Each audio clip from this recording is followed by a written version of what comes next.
सत्यं वदिष्यामि तन्मामवतु तद्वक्तारमवतु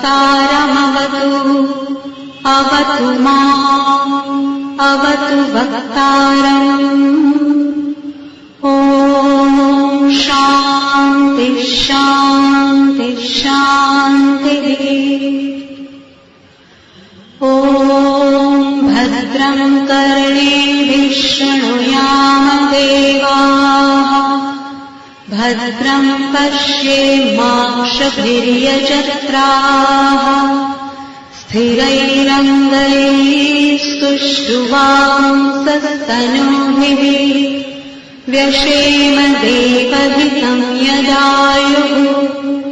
स्वस्ति न इन्द्रो वृद्धश्रवाः स्वस्ति नः पूषा विश्ववेदाः स्वस्ति नस्तार्क्ष्यो वरिष्ठनेमिः स्वस्ति नो बृहस्पतिर्दधातु।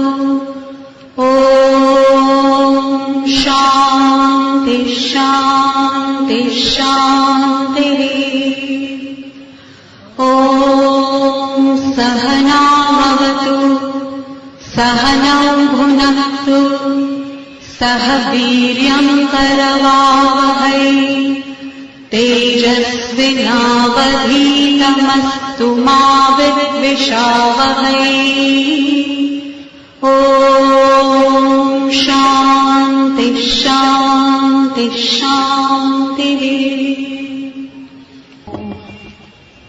श्रद्धया देयम् अश्रद्धया देयम् श्रिया देयम् ह्रिया देयम् या देयम् संविदा देयम् अथ यदि ते कर्म विचिकित्सा वा वृत्त विचिकित्सा वा स्यात् ते तत्र ब्राह्मणा सम्मर्षिणः युक्ता युक्ता लोक्षा धर्मकामासु यथा ते तत्र वर्तेरन् तथा तत्र वर्तेथा अथाभ्यास्यादसु ये तत्र ब्राह्मणो सम्मर्षिणः युक्ता युक्ता लोक्षा धर्मकामासु यथा ते तेषु वर्तेरन् तथा तेषु वर्तेथा।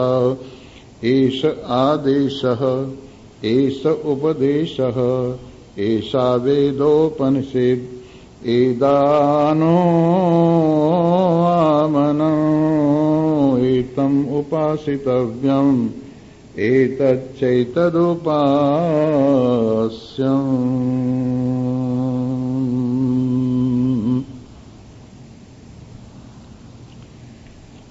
उपस्थित भाग्यवान श्रोता वृंद, भगवान की अस्सी महान महती विशेष करुणा भरी दया भरी कल्याणकारिणी कृपा के फलस्वरूप हम अपना जीवन सफल करते हुए श्रुति गंगा में श्रुतिमान सरोवर में वेदमान सरोवर में स्नान करते हुए त्रय ताप से अवकाश प्राप्त कर रहे हैं। हमारे जीवन के समस्त मल समाप्त होते जा रहे हैं। हमारे जीवन में सत्य की उपस्थिति अधिक से अधिक अनुभव की जा रही है। हमारे जीवन में ज्ञान की उपस्थिति अधिक से अधिक अनुभव की जा रही है।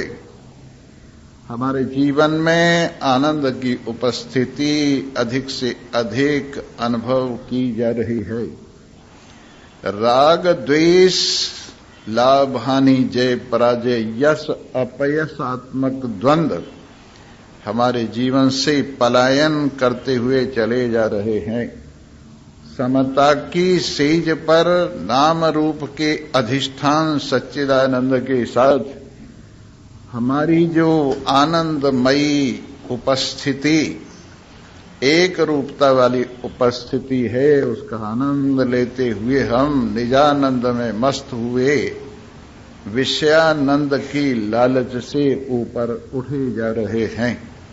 अपने आप में अपने प्रकाश से दैदीप्यमान, अपने आप में अपने सहारे से अवलंबन प्राप्त किए हुए, अपने आप में एकता का रसपान करते हुए देश काल वस्तु की सीमाओं से बिल्कुल अलग हम जो आनंद अपने आप में ले रहे हैं, वो कोई सौभाग्यवान ही प्राप्त कर सकता है। भगवान ने गीता में कहा है, हजारों मनुष्यों में से कोई एकाध ऐसा होता है जो परमार्थ के रास्ते में रुचि रखता हुआ इधर आता है, और उन आने वाले में से हजारों में से एकाध होता है जो इस बात को ठीक ठीक समझता है। उन समझने वाले हजारों में से एकाध होता है जो इस समझे हुए के साथ अपने आप को एक रूपता का भाव प्रदान करके अपने आप में अपनी मस्ती, अपनी हस्ती का अनुभव करते हुए आनंद मनाता है। तो आप में से बहुत से लोग जरूर ऐसे होंगे जो अपने सहित चराचर जगत को वासुदेव समझते हुए समता का रसपान करते हुए विषमता के विष से अपने आप को उबारे हुए होंगे, और जो नहीं उबार पाए हैं उनके हृदय में उत्साह जागृत हो रहा होगा कि हमें अवश्यमेव अपने आप को उबारना है, क्योंकि हम ही अपने सबसे बड़े मित्र हैं, हम ही अपने सबसे बड़े शत्रु हैं।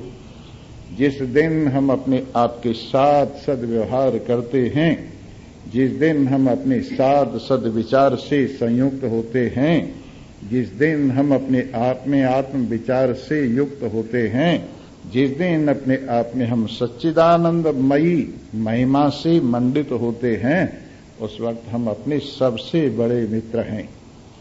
और जिस समय हम कुसंग से भरी हुई सांसारिक वार्ताओं से युक्त होकर इधर उधर डामाडोल होते हुए फिरते हैं और संसार के नाम रूप के पीछे पागल हुए हुए इन वस्तुओं की गुलामी करते हैं, इन पदार्थों की, इस धन दौलत की, इस लोकेशना वित्तेशना पुत्रेशना की गुलामी करते हैं, इस देह वासना, लोक वासना, शास्त्र वासना की गुलामी करते हैं, तो उस समय हमारा मन सबसे बड़ा हमारा शत्रु होता है।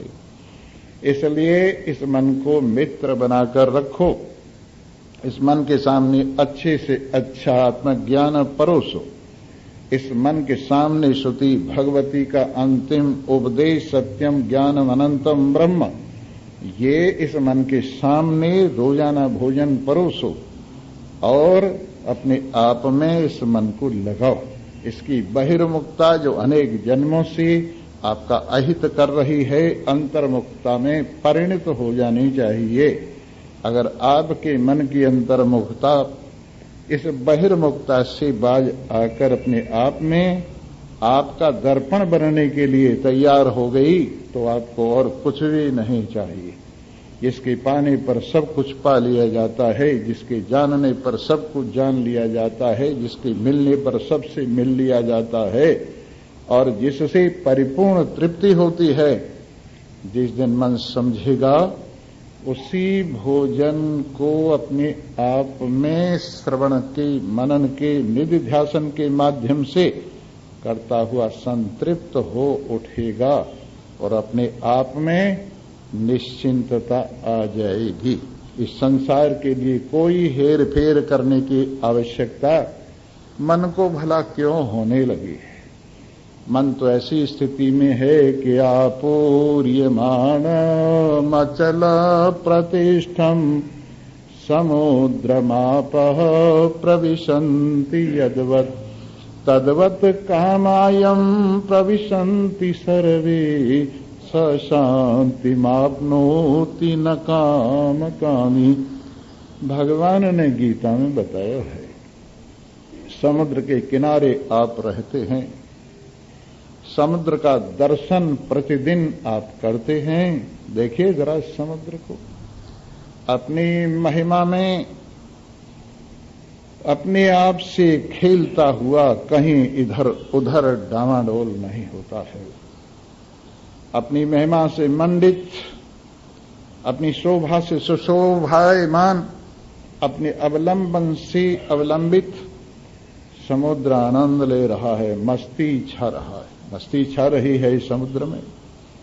चारों ओर से नदियों का जल आ आकर समुद्र के आलिंगन में, समुद्र की गोद में आकर विराजमान हो रहा है। किसी ने पूछा, हे समुद्र देवता, तुम इन नदियों को बुलाते हो क्या? क्या तुम्हारे में जल की कमी है?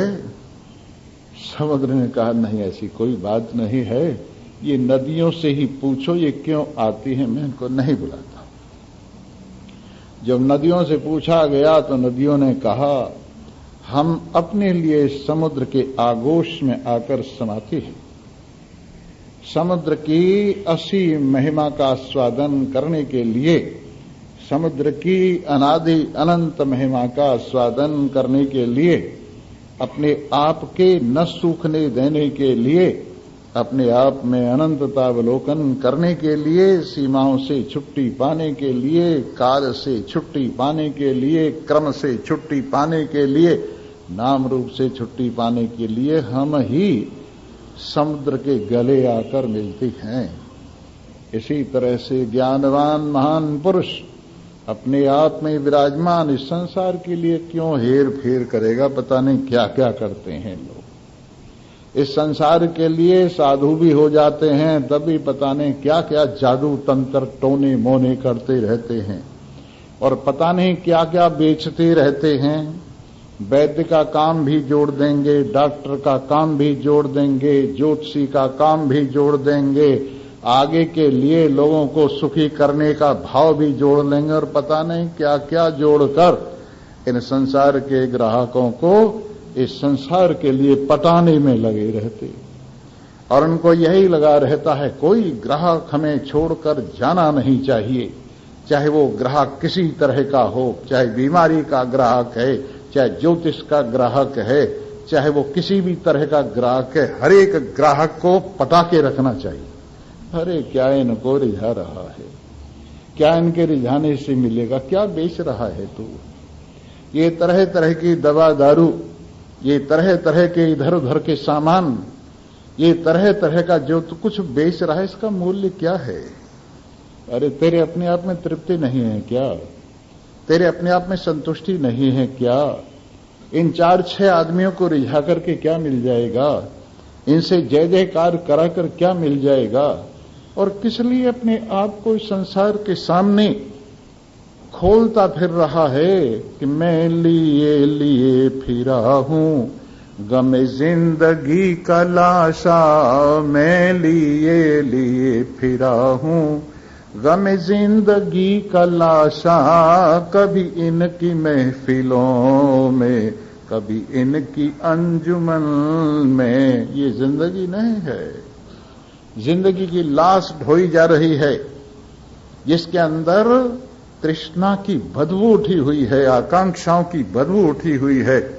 उस जिंदगी की लाश को हम कंधे पर लिए लिए घूम रहे हैं, कभी इधर उतार देते हैं।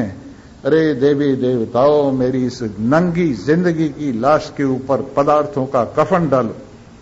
ए देवी देवताओं, मेरी इस जिंदगी चलती फिरती लाश को ढकने के लिए लोकेष्णा, पितृष्णा और पुत्रष्णा का सामान डालो।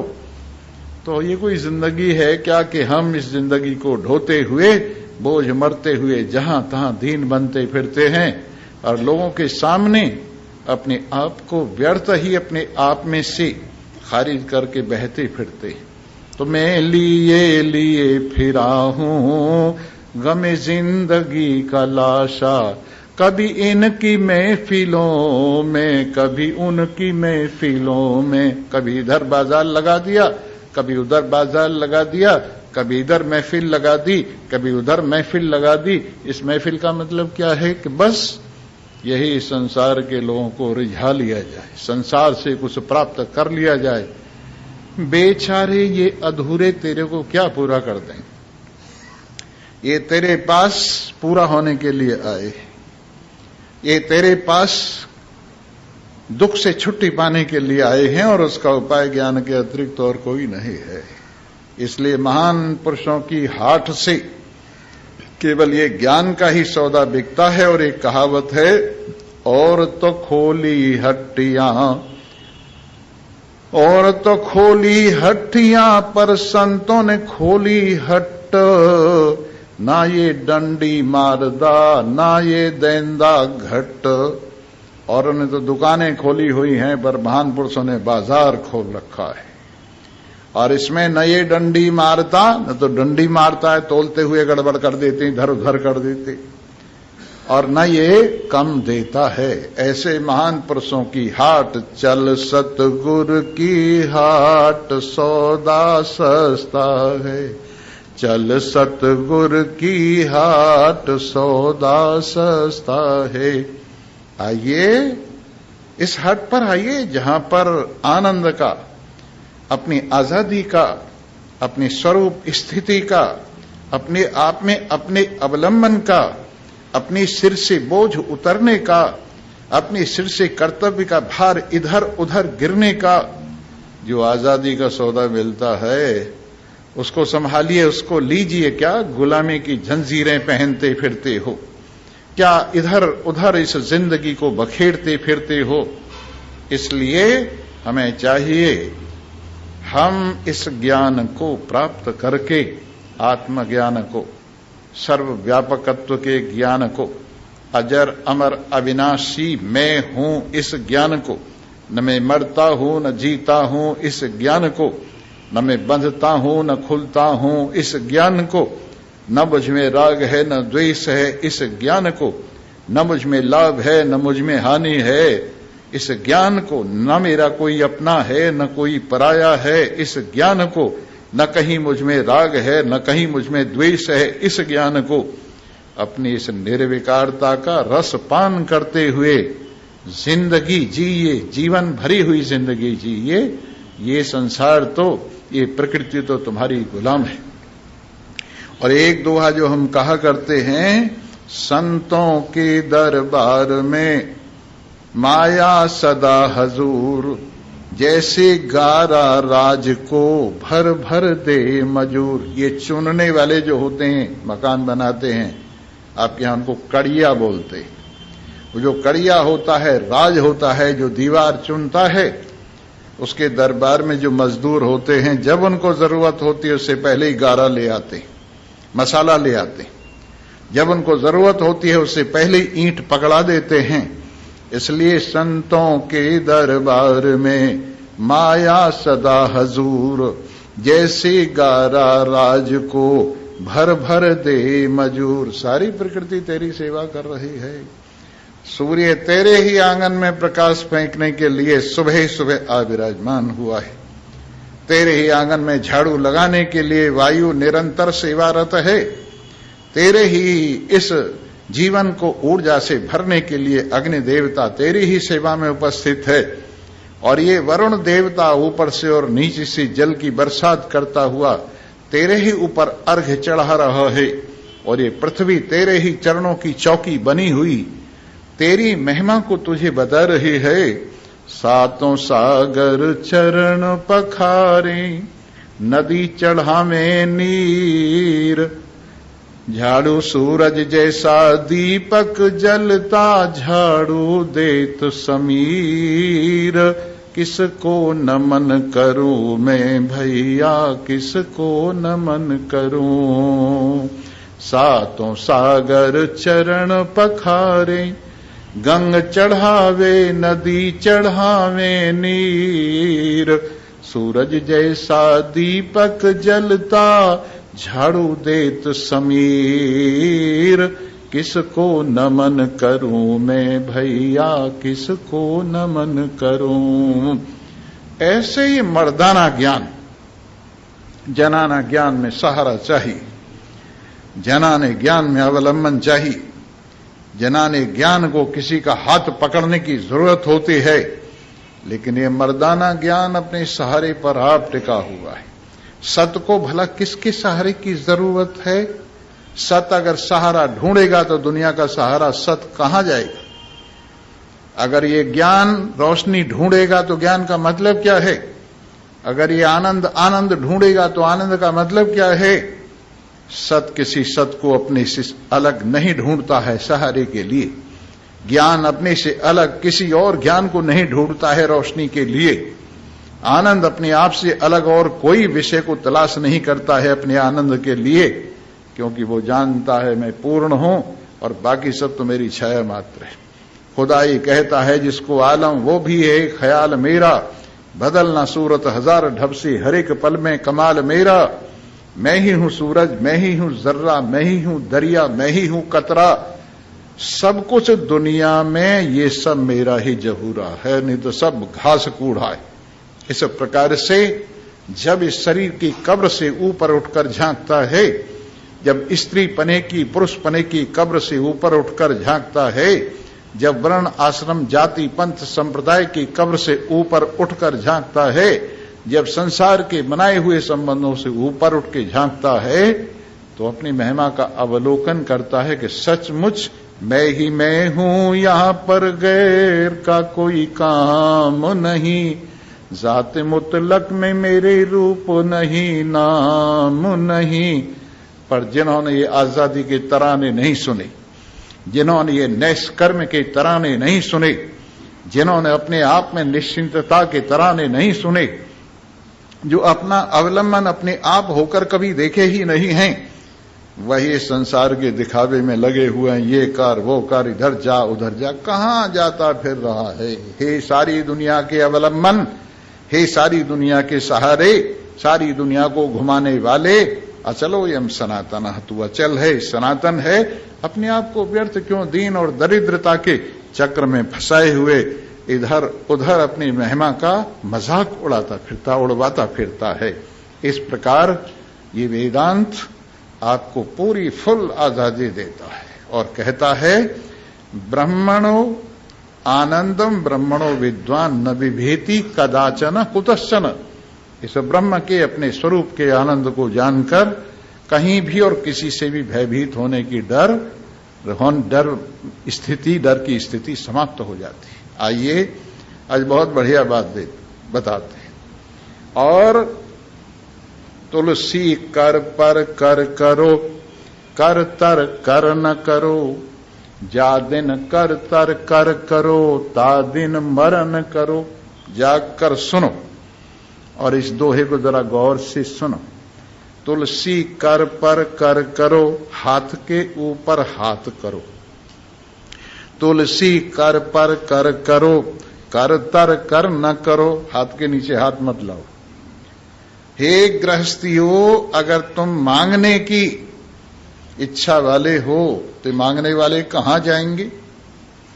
हे गृहस्थियों, तुम यदि इन साधनों को नहीं जुटाकर इन साधनों की भीख मांगते फिरोगे तो ये साधन मांगने वाले कहां जाएंगे? कहां जाएंगे ब्राह्मण, कहां जाएंगे सन्यासी, कहां जाएंगे ब्रह्मचारी और कहां जाएंगे भिक्षुक, और कहां ये तुम्हारे सहारे पर पलने वाली दुनिया जाएगी? इसलिए गृहस्थ में रहते हुए अपनी महिमा से मंडित हो और अपने हृदय के अंदर बादल की तरह से रहो। जैसे बादल बरसता ही बरसता है, यहां नहीं वहां, वहां नहीं वहां, वहां नहीं वहां, उसको बरसने की आदत। इसी प्रकार तुलसी कर पर कर करो, कर तर कर न करो, जा दिन कर तर कर करो, ता दिन मरण करो।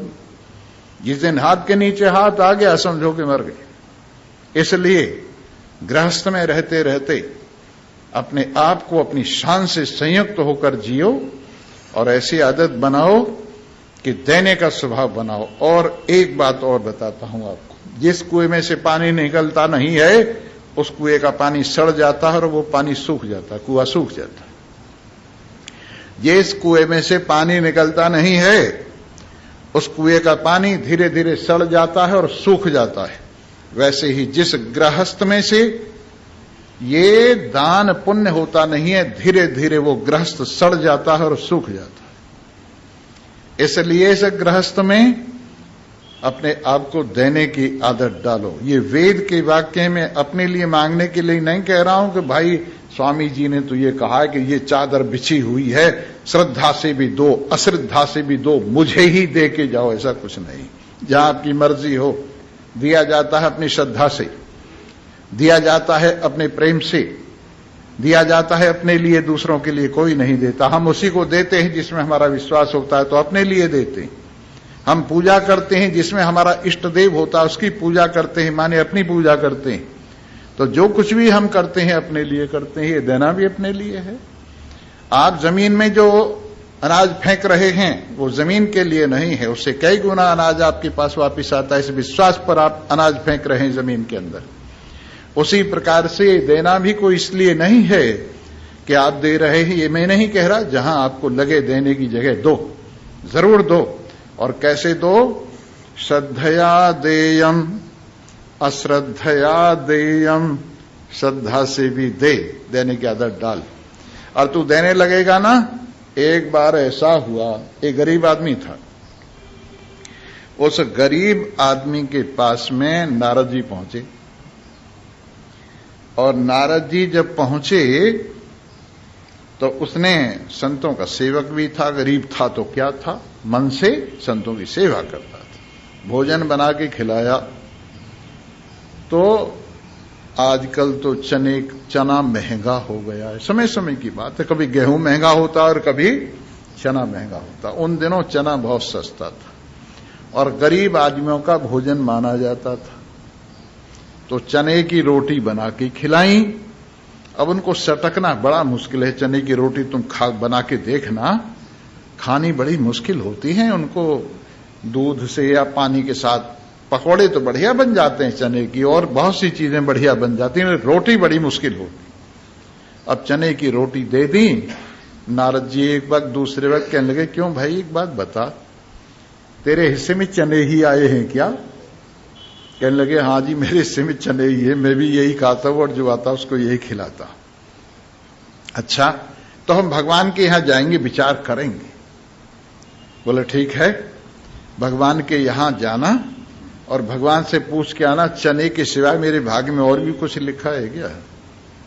तो नारद जी भगवान विष्णु के पास गए और जाकर कहने लगे, क्यों हुजूर, वो एक गरीब आदमी बेचारा चने के सिवाय और कुछ सुलभ नहीं, रोज चने की रोटी खाता है, संतों को भी खिलाता है, उसका कोई प्रारब्ध में हेर फेर कुछ नहीं लिखा हुआ क्या? कहने लगे नहीं, उसके भाग्य में चना ही लिखा हुआ है।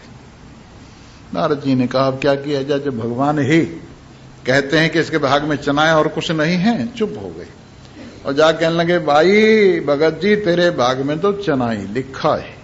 नारद जी कह के चले गए। एक संत और आ गए और उनको भी चने की रोटी परोसी।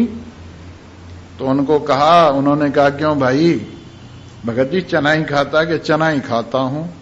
और भगवान ने भी नारद जी को ये कह के भेजा कि इसके भाग में चने के सिवा और कुछ नहीं। कहने लगे, नारद जी आते हैं तुम्हारे यहां के? कभी कभी आते रहते हैं। कहने लगे, उनको ये कहना कि मेरे भाग में जितने चने हैं भगवान एक बार में ही देते।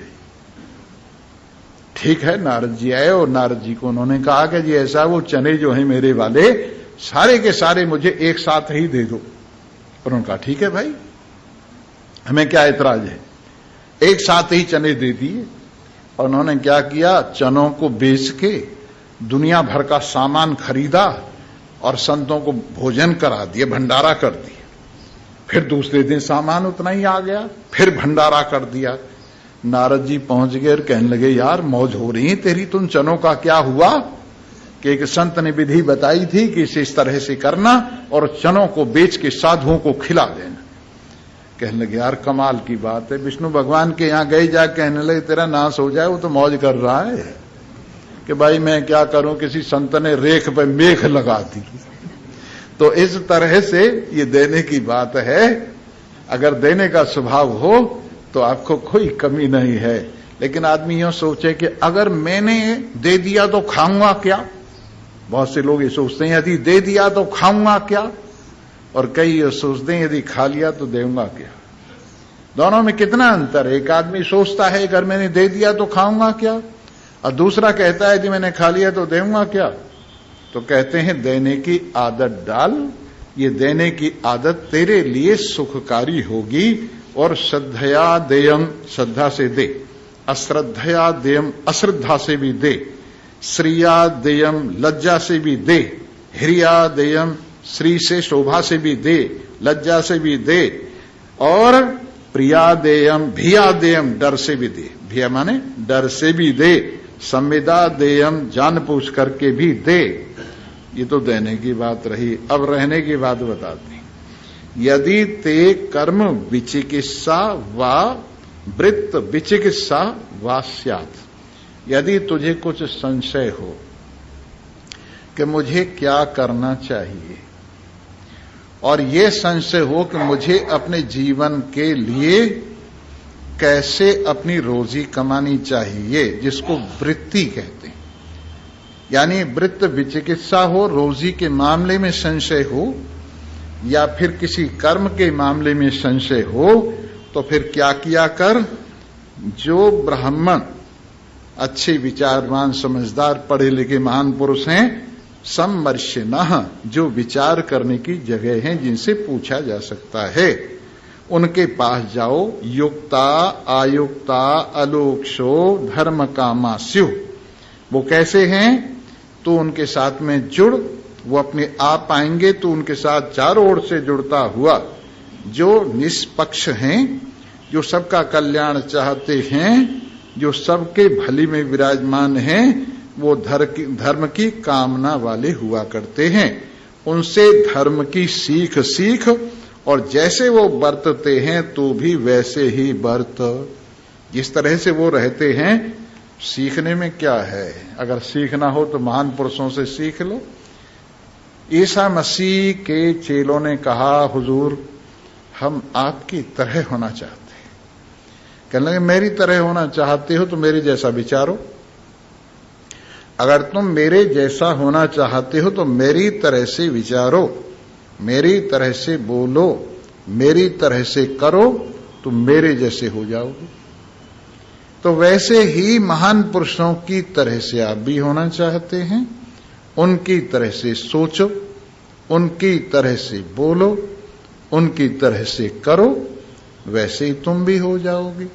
तो इस तरह से जो महान पुरुष, जो ब्राह्मण विद्वान अपने जीवन में ठीक ढंग से रहते हैं, निष्पक्ष ढंग से रहते हैं, कल्याण करने वाले की भावना से रहते हैं, तो उनकी तरह से ही बर्त, उनकी तरह से ही रहे।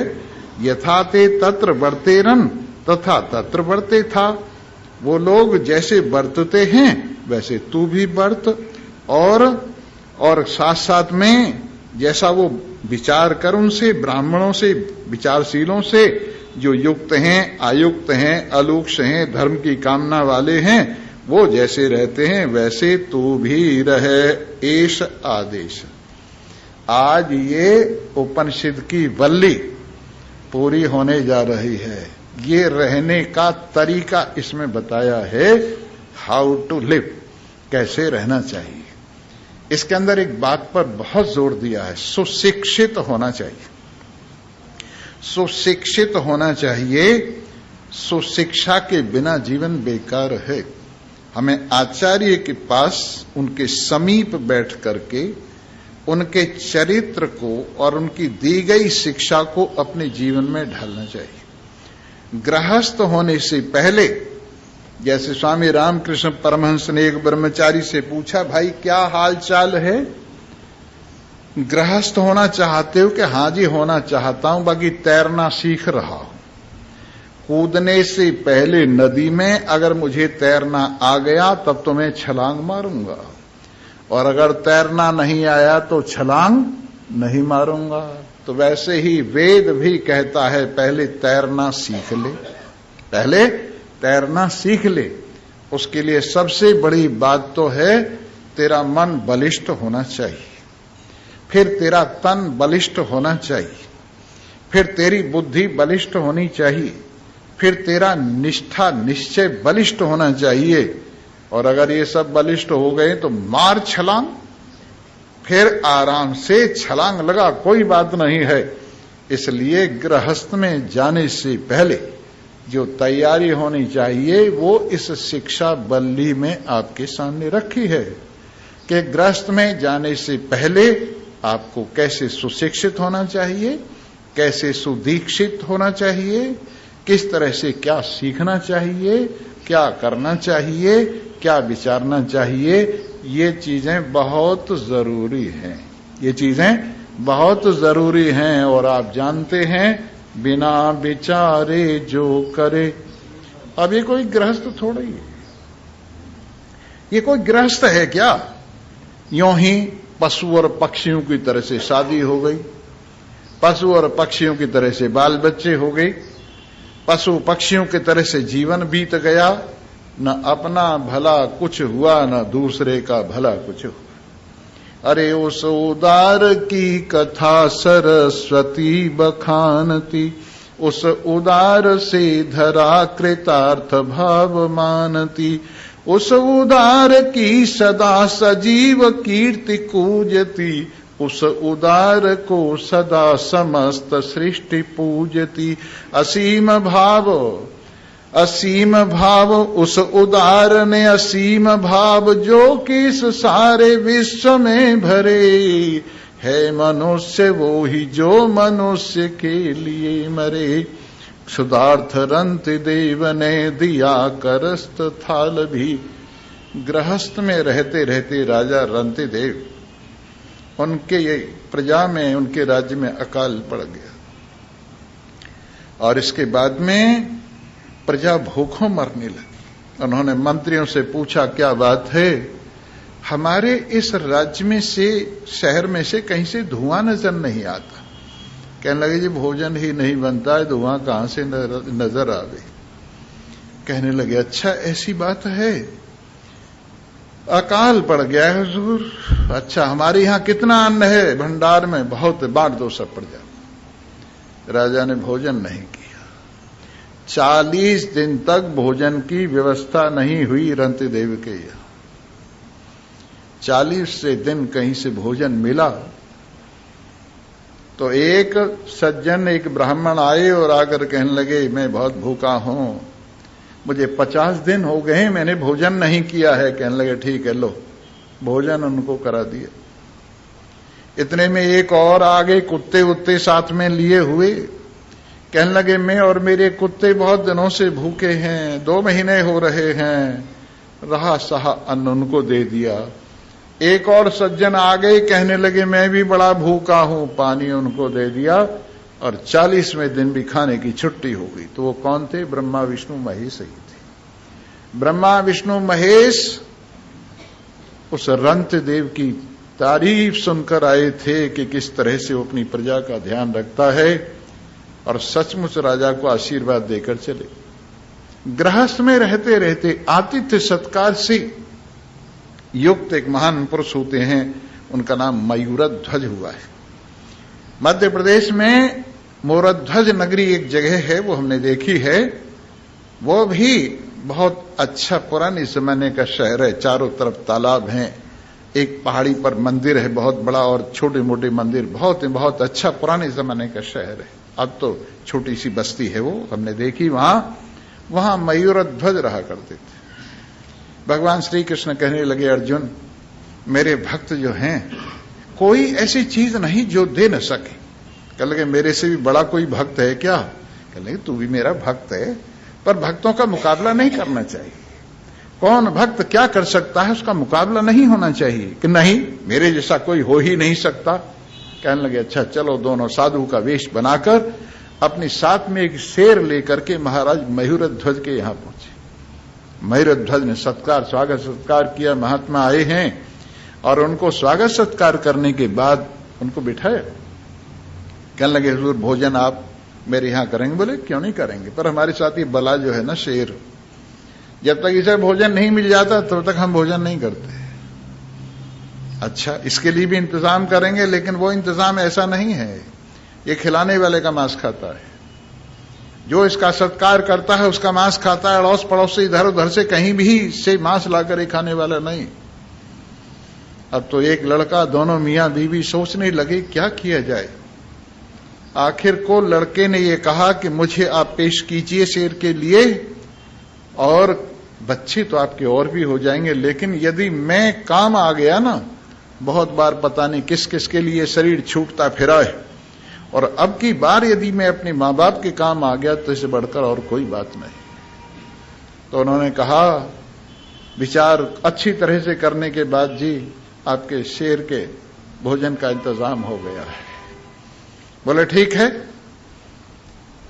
कैसे इंतजाम हुआ है कि हमारा लड़का हम सौंपेंगे? बोले ऐसे नहीं, उसको 2 हिस्से करने होंगे तुम्हें, और जो दाहिने वाला हिस्सा है वो शेर खाएगा, और अगर आपके आंसू आ गए तो फिर वो शेर नहीं खाएगा, पवित्र हो जाएगा भोजन। तो जो लकड़ी चीरने वाला आरा होता है वो उसके सिर पर रखा गया। एक और राजा ने आरा संभाला और दूसरी ओर रानी ने आरा संभाला। जब आरा खींचा जाने लगा तो दाहिने अंग को प्रसन्नता हो रही थी, पर बाएं अंग की आंख से आंसू आ गया।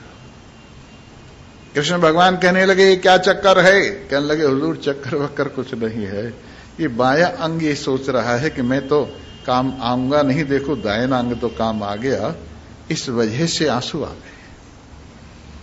खैर राजा और रानी ने दिल थाम कर बिना आंसू निकाले अपने पुत्र के 2 टुकड़े कर दिए। दाहिना शेर के सामने डाल दिया गया और कहने लगे, प्रभु अब आपके शेर का भोजन हो गया, आप भी भोजन कीजिए। कहने लगे, अब तो तुम्हारे यहां पे पातक हो गया, भोजन कैसे कर? सूतर को पातक होता है, उसके यहां भोजन थोड़ा ही किया जाता है। हाथ जोड़कर कहा, प्रभु ये पातक है तो आप ही हैं, और सूतक है तो आप ही हैं, मैंने तो आपकी सेवा के लिए सब कुछ किया है, आप कृपा करके भोजन अवश्य करें, मेरी दरवाजे से भूखे न जाए। उन्होंने कहा ठीक है। दोनों बैठ गए महात्मा जी, और उन्होंने कहा अपने पुत्र को बुलाओ, वो हमें परोसेगा। कहने लगे, पुत्र तो आपके सामने, शेर का भोजन हो गया। बोले नहीं, आवाज लगाओ। और पुत्र को बुलाया गया, और पुत्र ने आकर भगवान श्री कृष्ण और अर्जुन को भोजन कराया।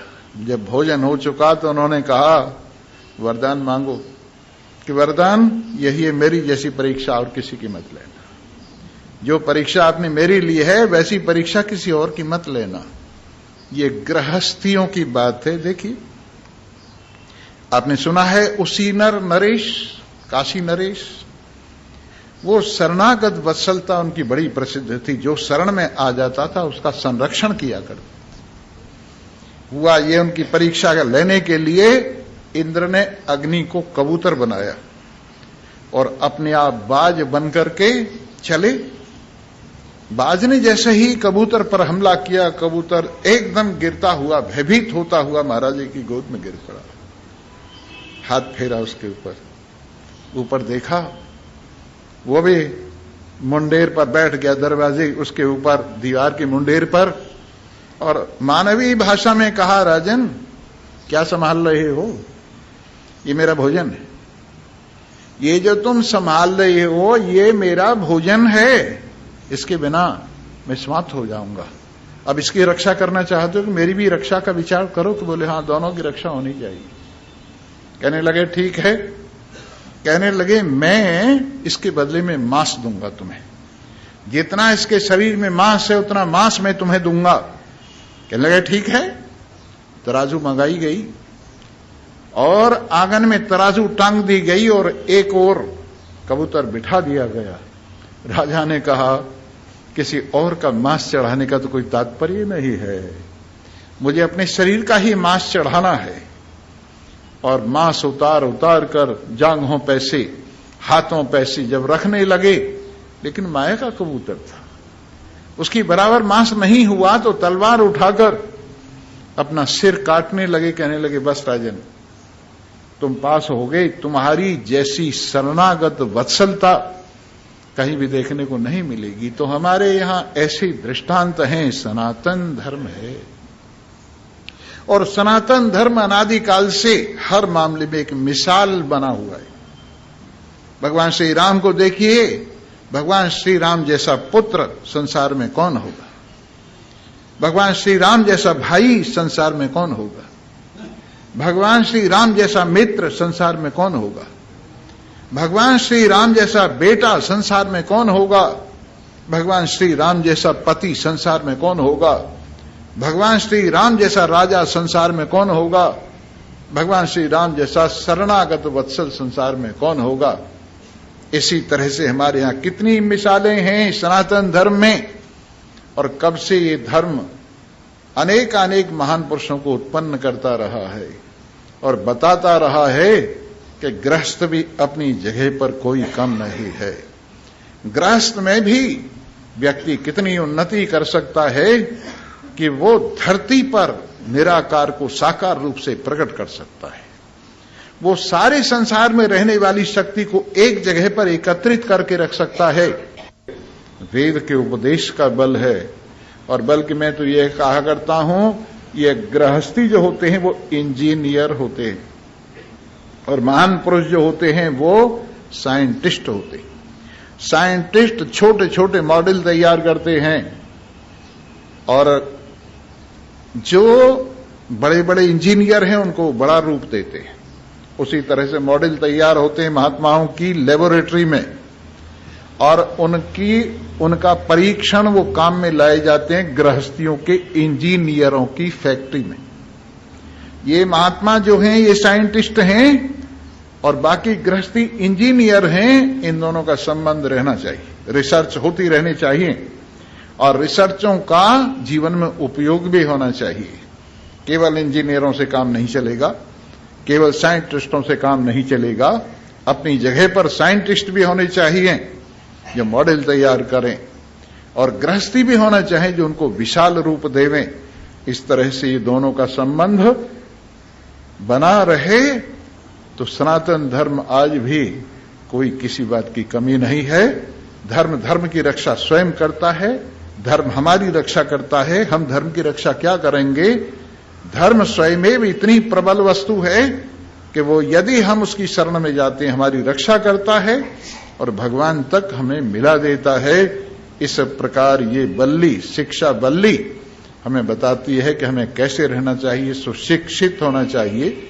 मातृ देवो भव, पितृ देवो भव, आचार्य देवो भव, अतिथि देवो भव, इस भावना वाला होना चाहिए, और सुशिक्षा से संयुक्त होना चाहिए, दान वाला होना चाहिए। सब बातें जो गृहस्थ में शोभा वाली होती हैं।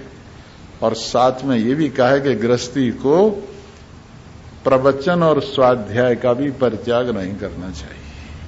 स्वाध्याय प्रवचनाभ्याम न प्रमदितव्यम, स्वाध्याय और प्रवचन से प्रमाद नहीं करना चाहिए। ये रोजाना की शक्ति, रोजाना की सामर्थ्य, रोजाना की एनर्जी आपको पहुंचनी चाहिए। और हम इसी शुभ भावना के साथ ये आज की जो बल्ली है उसका मंगलाचरण बाद में है, जिसका अर्थ हमने पहले ही सुनाया है। वो मंगलाचरण करते हुए ये बल्ली समाप्त कर रहे हैं। ओम शन्नो मित्रः संवरुणः शन्नो भवत्वर्यमा शन्न इंद्रो बृहस्पति शन्नो विष्णुरुक्रमः नमो ब्रह्मणे नमस्ते वायो त्वमेव प्रत्यक्षं ब्रह्मासि त्वमेव प्रत्यक्षं ब्रह्म अबाधितं ऋतं सत्यं वदामि तन्मामवीत तद्वक्तारमवीत आवीन्नाम आवीन वक्तारम। ओम शांति शांति शांति। कल ब्रह्मानंद बल्ली आपके सामने परोसी जाएगी और आप देखेंगे कि उसके अंदर अपने आप के आनंद की क्या महिमा है और वो आनंद कहाँ रहता है, कैसे मिलता है। इन्हीं शब्दों के साथ आप सभी को धन्यवाद है। एक भजन छोटा सा और सुनाएंगे और आप लोग वो भजन सुन के अपने अपने घर जाएंगे। थक गए होगे ना? चलो बहुत आसान सा भजन सुनाता हूं। लहर लहर लहराए देखो ये लहरों का मेला, लहर लहर लहराए देखो ये सच्चिदानंद सागर है, नाम रूप की लहर है।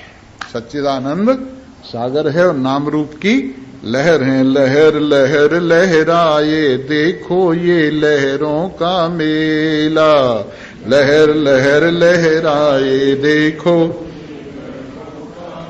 बन बन बिगड़े फिर बन जाए पानी एक अकेला, बन बन बिगड़े फिर बन जाए पानी एक अकेला। लहर लहर लहराए देखो ये लहरों का मेला, लहर लहर लहराए देखो ये लहरों का। देखो तन मन की ये लहरें, प्राण इंद्रिय सब लहरें, गगन पवन अग्नि जल भूमि लहरें अद्भुत फहरें। इन लहरों से रचा हुआ है सारे जग का मेला, लहर लहर लहराए देखो ये लहरों का मेला। माता पिता बंधु पत्नी और मित्र पुत्र सब लहरें, सात लोक ऊपर नीचे के लहरें बनकर बहरें। अरे हाँ गुरु लहर उपदेश लहर है और लहर है चेला, लहर लहर लहराए देखो ये लहरों का मेला। कोठी कोठी महल बगीचे जिनमें भ्रम से ठहरे, वायुयान जलयान रेल भी कार रकेट ये लहरें। लहर रुपया आना पाई लहरें एक अधेला, लहर लहर लहराए देखो ये लहरों का मेला। ये नखरे ये चाले नजरें मुड़ मुड़ करके चलना, हंसना गाना रोना सोना ये लहरों की कलना। लहरें बन के भार बिराजें लहरें बनती ठेला, लहर लहर लहराए देखो ये लहरों का मेला। मिलना खुशी मनाना फिर से और अलग हो जाना, मिलने की फिर से कोशिश लेकिन मिल नहीं पाना। उछल कूद करती फिरती हैं देखो रेलम पेला, लहर लहर लहराए देखो ये लहरों का मेला। हाँ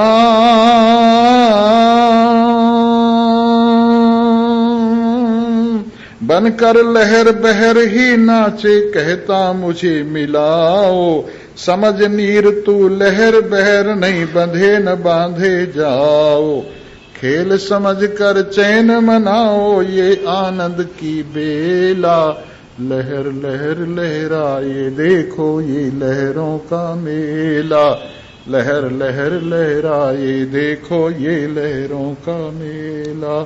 सर्वे भवन्तु सर्वे सन्तु निरामया, सर्वे भद्राणि पश्यन्तु मा कश्चित् दुःखभाग् भवेत्। ओम शांति शांति शांति।